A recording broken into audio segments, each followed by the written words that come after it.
Let's get chilly.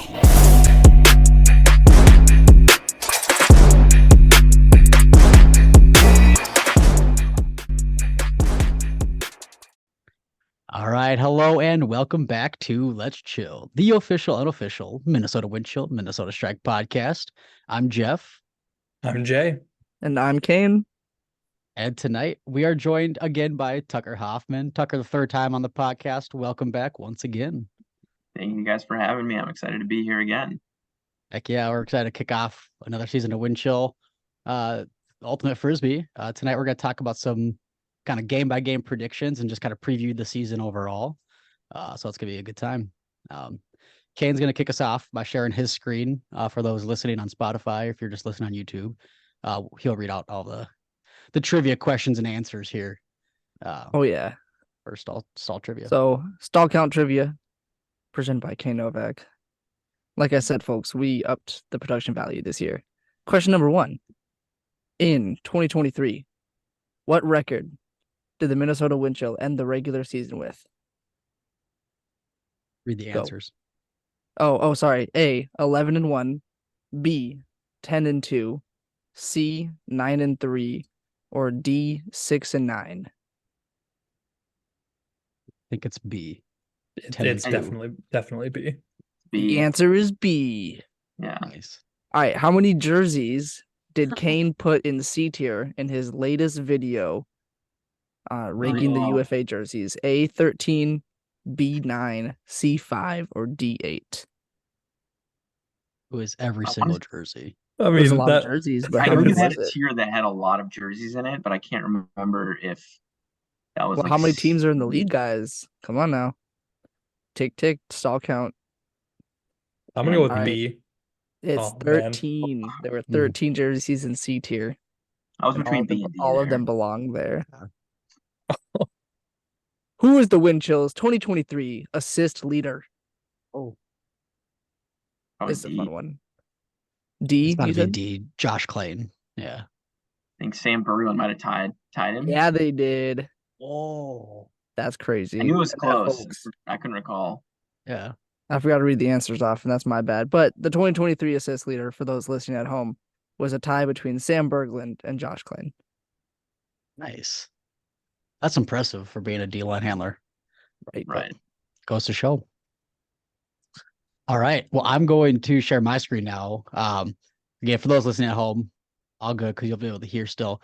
What we're going to do tonight is go game by game. Like I said, we're going to kind of predict the Wind Chill season. So here I have this sheet. So we're just going to go and each say our predictions, and we'll kind of preview some of the games as the games offer something to preview. So we'll just kick off on 4/27. The Wind Chill are opening their season at Pittsburgh Thunderbirds. So Tucker, who do you have winning that first game? I'm gonna have to take the Wind Chill. Yeah. However, I have not looked at the Thunderbirds roster at all this year. I've seen some things on Instagram and Twitter that, or I guess I should say Instagram and X, that they've picked up some good players, the Thunderbirds. But I think, they had a pretty down year last year, so I'm gonna go with the Wind Chill. Yeah, that's safe. I think they're they're a consistent team, but I don't think they're quite strong enough for I this think it game. could be close though, like surprisingly close. True. That's true. Jay, do you have a guess here? Yeah, I think it's gonna be the Wind Chill, and I don't think it's gonna be close. I know it's at Pittsburgh, but I really think that the Wind Chill are gonna start off their season strong. Last year's season opener, they played against the Alley Cats. They had, I think, a 4-point deficit at one point and ended up coming back and winning it, largely on the back of like Marco Dregny having the game of a lifetime. But I don't think the Wind Chill are looking to start that way again this year. So I think they're going to come out strong right out of the gate and be ready to beat the Thunderbirds. Yeah, Kane? Yeah, I'm not going to break any trend. I'm going to take the Wind Chill. For sure. And I'm going to round that out with the Wind Chill. Yeah, I think it's going to be a nice, relatively easy start. I think it'll be competitive, but I don't know if it'll be close necessarily. But again, you just don't know. I think this might be the Windchill's first trip to Pittsburgh since pre-COVID, if I'm Dang. not mistaken. I have not personally been to Whoa. Pittsburgh for a game. Interesting. I hadn't even thought about that. So unless I missed one game, like a travel game, Yeah. but they're playing at a new stadium this year as well. Okay. Okay. So that'll be interesting. Yeah, I know the Thunderbirds last year. I feel like they were kind of weird. They're both up and down. Like they had a lot of really good games, but then it felt like there were times where like they just didn't even look like themselves. And like Detroit almost beat them a couple times, which is not to say speak ill of Detroit or anything, but it just surprised me how inconsistent the Thunderbirds were last year. So okay, so then their second game, which if I'm doing my math correctly, is not the week after their home opener or their season opener, is at the Union. Um, I'm gonna go in reverse order this time. I'll start. I'm gonna. This one's gonna be tough. I want to take the wind chill with my whole heart. I think this one's gonna be a close game. I think the Union have done a good job at kind of beefing up their roster again, but I just don't know if they're quite back to where they used to be with Pavel. I'm gonna go wind chill, but again, I think that's gonna be a close game, especially at Chicago. Kane? I'm gonna take Winchell. I think I used to be a lot more like, ooh, when we went up against Chicago, but I really do feel like the Winchell have kind of gotten over that and like phase. And now I think Chicago to me is just not as big of a threat, I guess. Not to say not to like say that they're not gonna be a good team, but I feel confident saying the Winchell for this one. Jay? Yeah, I think I'm gonna take the wind chill. I believe it was like it's gonna be a fun game to watch though. I think Daniel Cohen wrote the article about player matchups to watch about Matt Redder and Jeff Weiss. So I know Chicago's excited to have Jeff Weiss back. True. But I do think the Chill are gonna beat Chicago. I think they're gonna start off with good, 2-0. All right, Tucker. Yeah, so I'm just looking at the Chicago roster. I know they picked up Joe White again this year. He's back. Jeff Weiss is back. Those are two big bodies. They also picked up Henry Goldenberg from the Radicals. Jake Rubin Miller for the Radicals, who was like a breakout rookie, 2022, and I think he tore his ACL, and I think he maybe played a couple games last year for the Radicals, but he's back. Looks like he's playing for Chicago, so that's gonna be interesting. I don't notice Paul Arters on the Chicago Union roster on the website, at least. So Okay. if he's not playing for them, that could be big. Because he kind of filled center handler role a little bit after Pavel left. Man, this will be an interesting one. I'm gonna go with the wind chill. But this will be fun. It's kind of two newer teams kind of facing off, so Yeah. it'll be exciting. Tucker, or I guess anybody, do you guys know about the consistency of the Union roster this year? Because I've heard a couple rumblings that like if they can make all their games, like the roster might not be as consistent as they'd like it to be. Is there any insight into that? Anyone know? I don't have any. One thing I do want to mention too is they're also picking up John Lithio. Yeah, that was huge. That's a big pickup. I did So, not see that. How did I miss that? Wow. yeah. So I mean, their roster is like 50% new players. It seems like based. I think So part of that though is like for me, one thing last season was that the Winchell felt like they had a lot of like not necessarily restructuring to do, but a lot of new pieces to find places for. And so I think that's what gives me a lot of confidence with this win is because like the Union they don't have as much experience with this roster as the Winchell does with theirs. So I think I'd be interested to see where the Union pre forwarding to like 6/28 week or 7/6 like later season matchups between these two teams. But yeah, I guess like I can't really talk to the Winchell's or the Union's roster right now because it's just so much different. Yeah, that's a good point. See how it goes later in the season. All right, home opener. 5/18 Thunderbirds are coming to Minnesota. Tucker, how are you opening the home season for the Chill? I think this is gonna be a raucous crowd. Exciting to be back home. I think the last time we played the Thunderbirds at home that the game we won by maybe 13 points? Yeah, yeah. I think we might see a repeat there, and I think the Chill bring it home. Absolutely. Yeah, Jay. I think the Wind Chill are going to break that record. I think they're going for at least a 14-point win. Okay, you know what? Just to like one up it, I'll say they win by 15. Okay. That would be rude. That's just rude. We're just being mean. I don't have anything additional to add. I think, yeah, that's going to be, let's just say, a no doubter win. But again, Thunderbirds, prove us wrong. No, don't prove us wrong. But okay, the following week, the Wind Chill are traveling to Madison for a classic divisional rivalry game. Wind Chill at Radicals. Yeah, I guess I admittedly haven't looked at the Radicals roster in their offseason coming into 2024.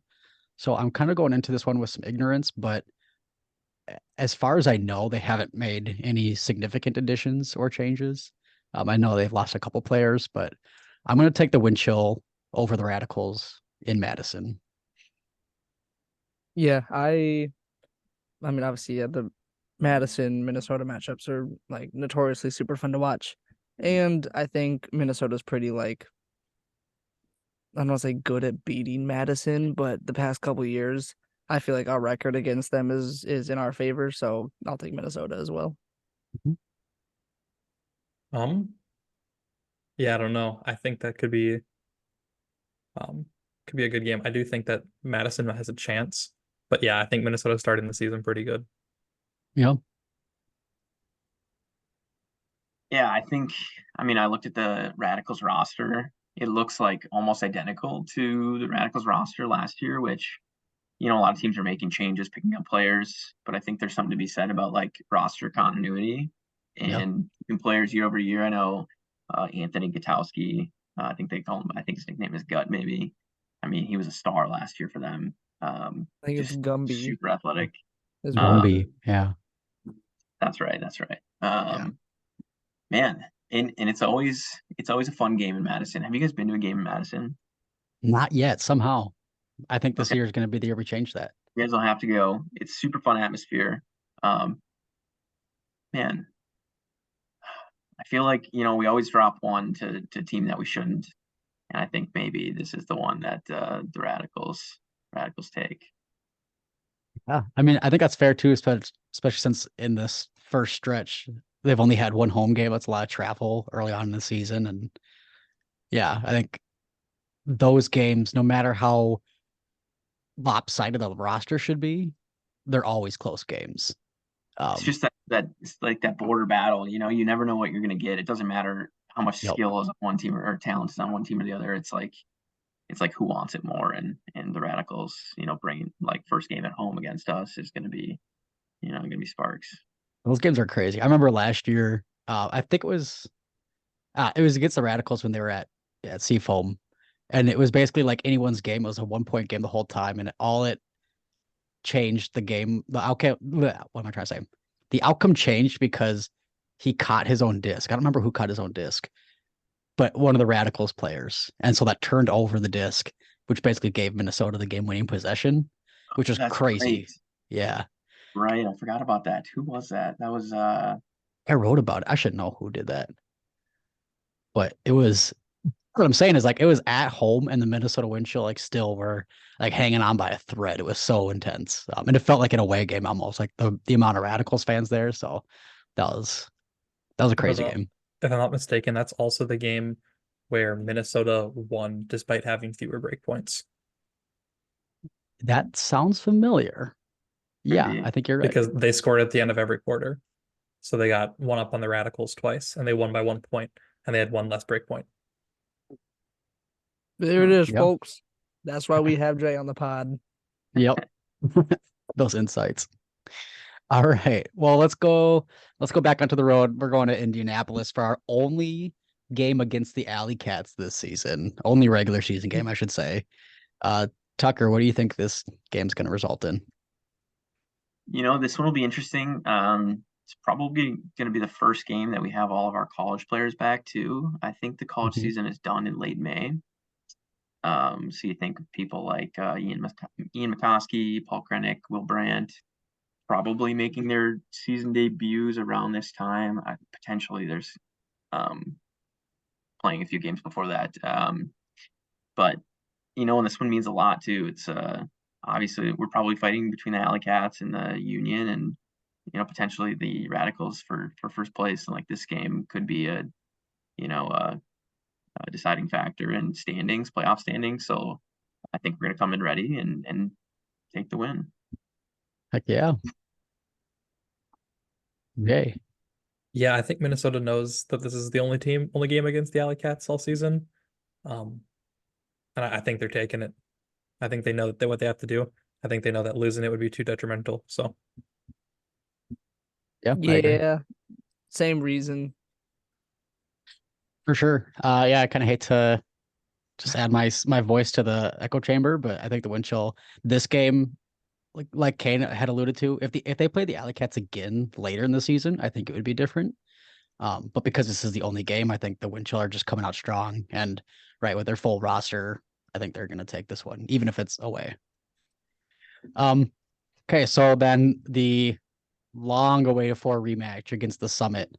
We talked this one up a lot last year on the pod because we kept talking about how if the Summit were at Windchill or if it was a neutral site, the game would be so much different. And there's not a lot of history, but there's definitely significant history of the Summit and Windchill match last year. The Windchill are not on their game, we should say, and in a different environment, unfamiliar team, that just did not go the Windchill's way.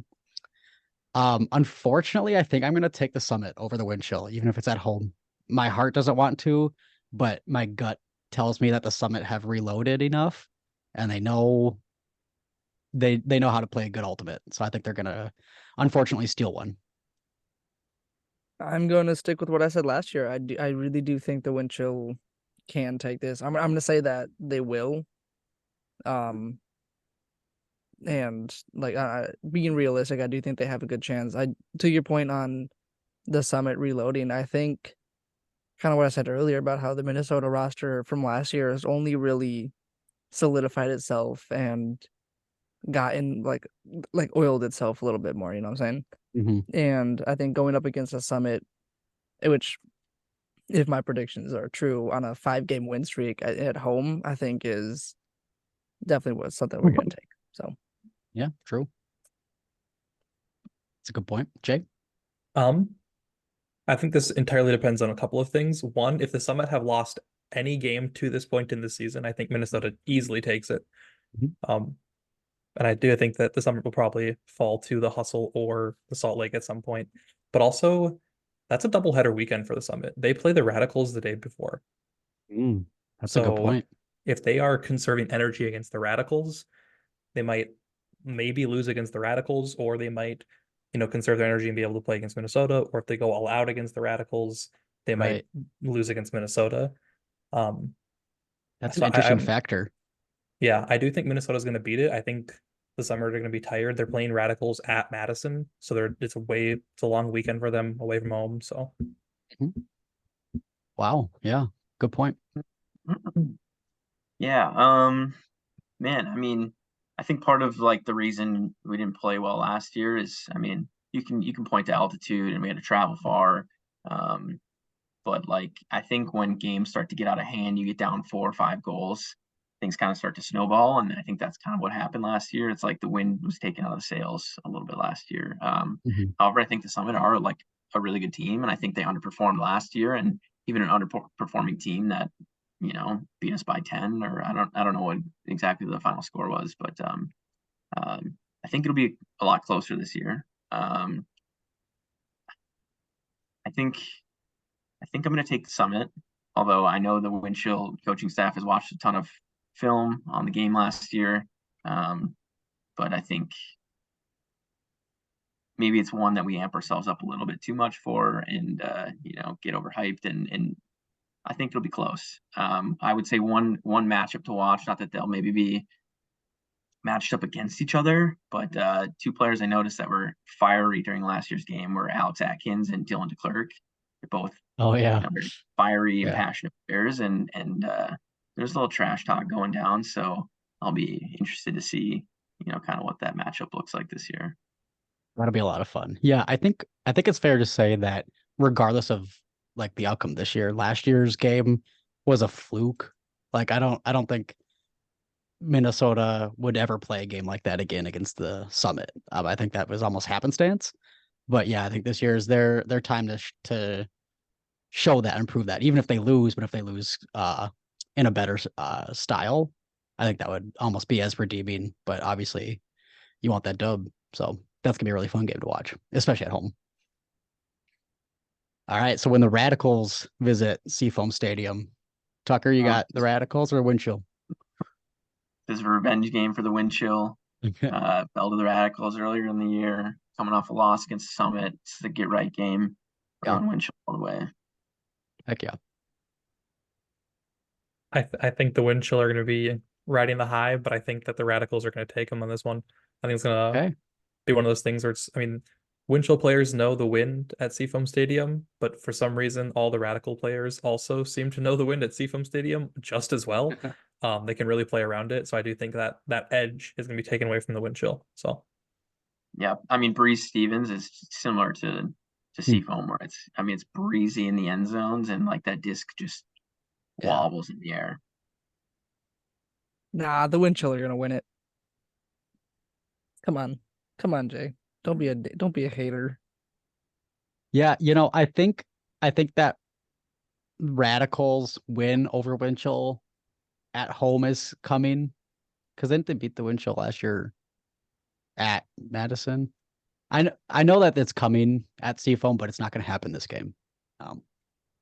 So Winchell all the way there. And then when the Winchell have a double header weekend, going to Chicago and then going to Detroit. For the Chicago game, that one's gonna be tough. I don't know if I have a strong opinion on this one. I feel like I'm just saying a lot of green, so I almost want to say Union just to kind of mix it up. But I think I'm gonna go Windchill still. Until I see the Union play, I don't know if I can say they're gonna beat them. Do you want to give just the doubleheader weekend all in one go? Sure, because I think they're gonna beat Mechanics. So yeah, I'd say green for both of those for me. I think for the Union game, I do think that'll be more of like a challenge, but I don't know. I think we're again over that Union hump, and I like to see all that green on the board. I think the Windchill are going to lose to the Union, and obviously beat the Mechanics. But interestingly, this is the same doubleheader they had last year, where they played against the Union. Nope, they played against the Union first and the Mechanics second, I believe. Okay. That's or right. maybe it like was reversed. Struggle against the Mechanics too. Yeah, well, they weren't struggling against the Mechanics. They were shorthanded. Yeah, they were shorthanded, so they were playing a lot of basically just pass. They weren't trying to take any big risks. And it was still a pretty handily win. They could have easily played better and still done better, but yeah, I think the Union are going to be, it's the second game against the Union. It's at home for the Union again. I think they're going to be ready to take one off the Windchill. Yeah, this one's tough. I mean, the Union at home, probably full strength. Like sometimes it can be tough to get a full, your full 20, your starting 20 to an away game. So the Union being at home obviously is an advantage. This one's a toss up. Man, I'll take the Windchill and I'll take them over Detroit as well. All right, sounds good. So then, Tucker, you can keep going with the Union at Windchill on 7-6. Well, we're riding the high off the weekend prior, and we're gonna take the Windchill at home against the Union. Full strength. Right. Yeah, I do think the Windchill are beating the Union at home. I think after the loss, they don't want to have a repeat. Yeah. And you keep it with your undefeated season? I am. For the same reasons as those two just said. Nice. That's funny. I'm gonna take the Union. I think for almost all the opposite reasons. I think it's a late season game. This one's gonna be very pivotal for the Union, that we know they're always gonna be in that playoff chase. And they've showed their strength in Minnesota. They're definitely not afraid to not that they're not afraid. They're not vulnerable necessarily to a Minnesota stadium. They can definitely show their power on Seafoam Stadium field. And yeah, they're gonna want that playoff push. So I'm gonna take the Union, unfortunately. Okay. The Empire at Winchell, TCO Stadium. Again, we kind of previewed this a little bit in our season opener, but this game is kind of what we said, like the what could have been game, the potential 2023 UFA championship game if that tip disc didn't happen against Salt Lake Shred with the wind chill. So the Empire at Winchell at TCO, we all know what's going on with the Empire at this point in the season after having lost Oscar and Jeff Babbitt. By this time in the season, they definitely would have lost at least one game, if not two. I will boldly predict that. I struggle with saying if they're going to lose to the Winchell. Again, I kind of want to. My heart says that the Winchell are going to take it, but I still think the Empire are the Empire, even with the loss of Oscar and Babbitt. Even if they have a loss or two under their belts, they're still the Empire. So. And I think that Winchell are going to take it at home at TCO, and it's going to be an epic win. Be a fun game no it matter what. Right now, we have it on record so that when we win.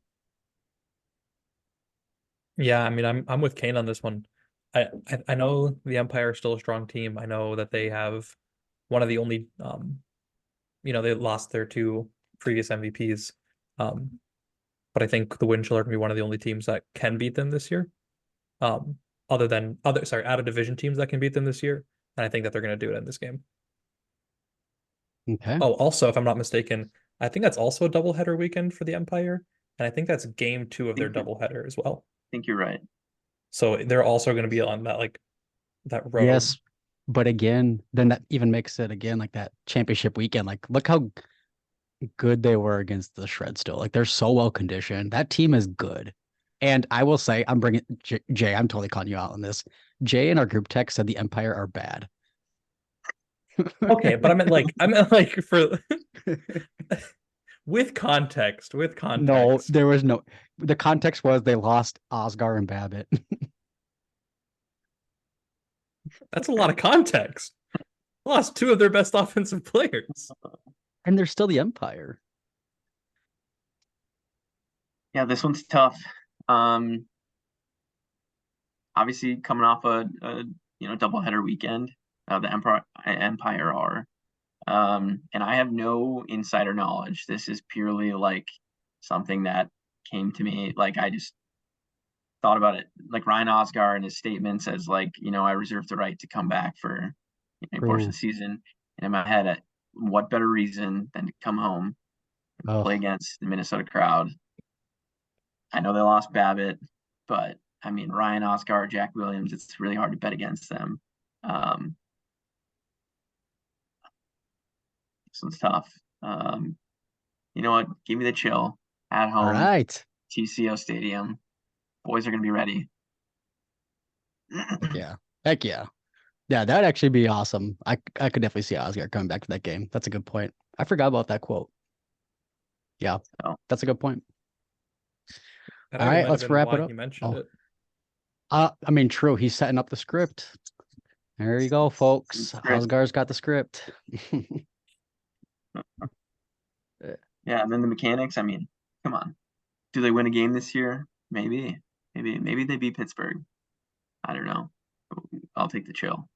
Yeah. I think the mechanics are going to snap a historic loss streak this year, but it's not going to be in this game. All right. I don't think they're going to snap a historic loss streak, and I think the Wind Chill have a perfect record this year. Wow, that's a bold prediction. We can go back to that. Yeah, we can. I'm willing to talk about that. Do the Wind Chill always wrap up their season against the mechanics? I feel like they have the last couple seasons now. Is that by design? I don't know why that happens. One thing I will say, and that's going to be really important for the playoff seeding, this is somewhat unrelated. So the Wind Chill play the mechanics twice this year. Mm-hmm. I think Indy plays the Mechanics 3 times. Yeah.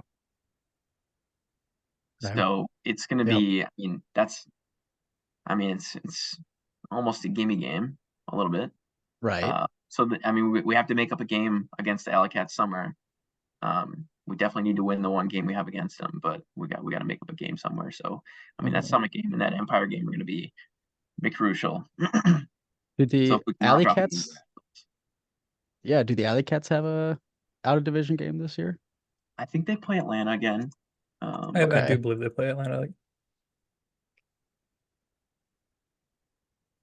Look, I'm putting in final record. So Tucker's saying, Alley Cats play the Summit. oh, on that double. Do they have a? they play Oh, Atlanta they- week 2, or Okay. maybe week 3 or 4. It's the 18th of May. It's Wait, weird. don't the Radicals play the Summit? Yep. So the Summit are playing 3 games. Central teams against Yeah. the Summit. Wow. That's interesting. Okay. Wow. We're really proving that the Summit are that Central Division is going to be Oh, superior this seriously? season. This We're the season. ones to beat. Um, Yeah, that's interesting. it's a good thing that the Mechanics are going to break that historic loss streak against the Alley Cats this year too. Mhm. Dude, if they did, Uh, that'd be freaking huge. That'd be awesome. This is the year to do it, folks. Oh yeah. 2024. You heard it here on the Let's Chill pod. Do we wanna okay, so I got final record. Tucker says 10-2, Jay says 10-2. Kane said a perfect 12-0 season, and I'm the most pessimistic with a 9-3 record, which is not bad, but that's the most pessimistic. Who are we putting in championship weekend then? One for each division. Salt Lake City. You want me to start? Go ahead, Tucker. Yeah, you got some.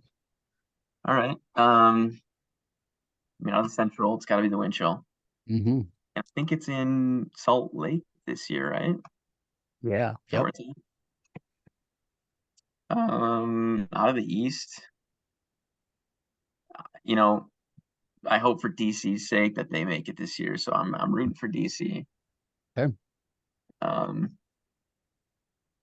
of the South, do we see the return of Carolina, or does Atlanta finally make it? That is the perennial question.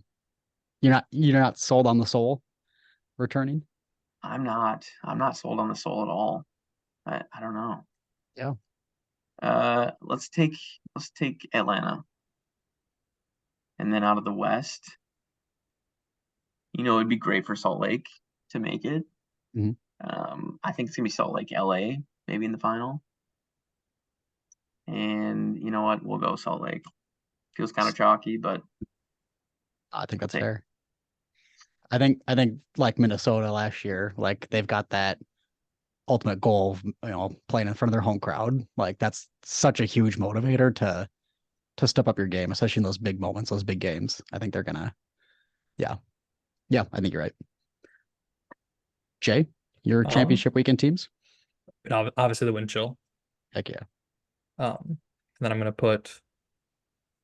I think I'm gonna put from the East, the Glory. Picking up Babbitt.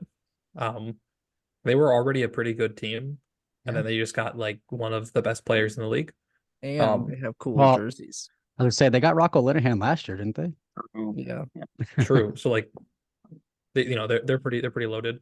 I think the reason it's gonna be the Glory over the Breeze is because I think Carolina's gonna beat the Breeze in their like interdivisional game this year. So I think Carolina's going. Nice. And then this is gonna be a spicy take. I think the Spiders are gonna shock everyone this year. Oh yeah. I live for that. They're dark horses for sure. They were doing really good last year, and I think they basically didn't make it by about 2 seconds. No, that's so true. I remember watching that game. I remember because I was rooting for the Spiders. I respect that take so much. I'm gonna say that it's the Shred though. I do think that they will take the West. I think they're also gonna have a perfect record. Whoa. I'll take the wind chill as well. And then give me the Empire. Yeah, I think the Empire are still a championship contender team. I don't think losing 2 players changes the fact that the system as a whole is just a different caliber. Mhm. And then out of the South, I think the Hustle. I think they are one of my favorite teams other than the Wind Chill. So Yeah. Yeah, I agree, Kane. I think the Empire need to kind of prove, or rather the rest of the East Division needs to prove that the Empires are not good anymore, or right, not a championship weekend caliber team. right, Until they lose, until they don't make it, they're kind of a shoe-in, in my right. opinion. It's like their record is still Yeah. ridiculous, and so let's wait until they start doing poorly before we start counting them out. Yeah, I think that's a fair take. Kane, your prediction was actually was exactly the same as mine. So I'm gonna mix mine up just for the sake of discussion. So I'm gonna obviously say the Wind Chill. Based on my argument just now, I will take the Empire. For the South, I think the Soul. I love the Soul. Like they're a good close personal friend of mine. I love them. I Mhm. think it was a fluke that they made it to the to championship weekend last year. Like I don't know. Much respect to them. I'm gonna put the Flyers. I think the Flyers have an opportunity to come back. Although, like I said, Kane took my prediction, so I think the Hustle, but mixing it up, Right. I'm saying the Flyers. Um, and yeah, I think the Summit are probably a better team than the Shred this year, but I think the Shred have that motivator that they're just Mhm. gonna. Oh, I'm green. Yeah, I think the Shred are gonna take that extra push, even though they're probably a worse team than the Summit. Right. Yeah. This is the 2024 season. Honestly, I can see any of the regular season predictions all make sense to me. All of the final four teams are all cool. I think the only thing that I'm not so sure on is the 9-3 record, Jeff. I'm a little You know, it's pessimistic. I straight up admit that. Uh, and you know what? Winchell will prove me wrong, and I know that, and I will. That'll be an L that I will gladly take when they take the dub. uh, but obviously, we want you all listening and watching to share your predictions. This is not just us four talking about it. Hop in the comments, send us a message, send us a DM. We're gonna get a mailbag out here in the next podcast, I think. So that's basically an interactive form that you guys can all send in your predictions, your talking points, all that good stuff to get you involved. Any other additional preview comments, predictions, anything like that while we're talking about it? Because we got a big season coming up. That's just about 2 weeks away now. So Watch out for Thomas Show, the 18-year-old that was just signed from St. Louis Park. That'll be fun. Yeah. See Leo Sobel Fernandez. I actually haven't ever seen him play. But he's from Minnesota. Heard good things from practice. I know you guys were at a practice or two, maybe. I don't know if he's a player or not, but heard good things, and I'm excited to see. Um, yeah, I'm just pumped for the season. It's like 2 weeks away. Yeah, it's gonna be a lot of fun. It was so funny when we're not gonna get too much into it, but I just want to say when we were at practice, I high key did not recognize Sam Berglund. Sam, if you're listening, we'd love to get you on. He was taller than I remembered. He has the full beard. And like he just I don't know. I don't know. He had the pink headband on. It's probably because he was running around and sweaty. And I just was like, I literally asked Ben Feldman, I was like, who is that? And because we were outside of practice, I was like, who's the guy with the pink headband? He's like, I don't know. I'll let you know when I go back in. He texts me and goes, that's Sam Berglund. I'm like, oh, I felt so stupid. So if you guys see a tall guy with a beard and you don't recognize him, it's probably Sam Berglund. So Just every tall guy with a beard is now Sam Berglund. in a wind chill jersey. Yeah, but otherwise, to get you all pumped up for the season even further, I just want to send you all to our Instagram account and our website. We are running 2 simultaneous giveaways. They're the same for the same prize. We have 2 golden tickets. We do have a total of 4 golden tickets that are good for any wind chill game, excluding the Empire game at TCO Stadium. If you are eligible for the website giveaway, if you're a subscriber, you get 2 golden tickets then. You are eligible for the Instagram giveaway if you're following us and you like our post. So go check out our post on Instagram, subscribe to our website, and then you can be entered to win up to 4 giveaways. We can have duplicate winners. I'm like totally allowing that rule. So go win some tickets and get out to a Wait. game for free. Jeff, so you're saying all they have to do is go to windchilltalk.com and sign up for our newsletter, or check us out at instagram.com and like one of our posts and leave us a comment to win up to 4 golden tickets good to any Minnesota Windchill home game, excluding the Windchill Empire game at TCO Stadium? That's right, Kane. We're not going to labor on this too much longer, but go check that out. Also, while you're at it, go check out R1P1 Co. They're doing all of our great Zoom backgrounds, all of our podcast thumbnails, and all the great artwork that you're seeing on our socials. So we love to shout them out. And of course, check out the Windchill this season, where Tucker will be on the sidelines, keeping stats again, and all that good stuff. We'll be in the stands too. So, Tucker, thanks for joining us and for offering your insights. It was a lot of fun. Thank you guys so much for having me again. Can't wait to see you guys in first home game. It'll come quick. That's right. That's right. All right. Well, in the meantime, everybody, stay chilly. Stay chilly. Stay chilly.